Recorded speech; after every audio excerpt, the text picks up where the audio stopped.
Синоќ во Националната установа Центар за култура Бели Мугри се одржа концерт на македонскиот брас квинтет, кој пред кочанската публика се представија со композиција од Гершвин, Хенти, Робертс и други светски познати композитори.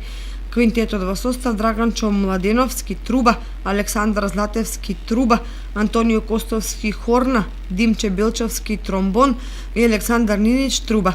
За формирањето на групата и постигнатите резултати од изјавата на Димче Белчевски, член на македонскиот брас квинтет. Значи македонскиот брас квинтет е составен од музичари од Македонската филхармонија и од Македонската опера и балет.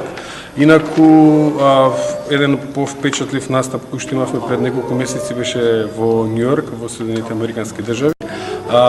Така да после пред тоа исто така имавме концерти во Битола, во Берово, така да продолжуваат активностите и до крај на годината. Па еве сега и за следната веќе година се прават календарите со концертите. Овој несекојдневен настан се организираше во Кочани за прв пат, а истиот дел од програмата на Министерството за култура и истиот е подржан од општина Кочани и Центарот за култура Бели Мугри.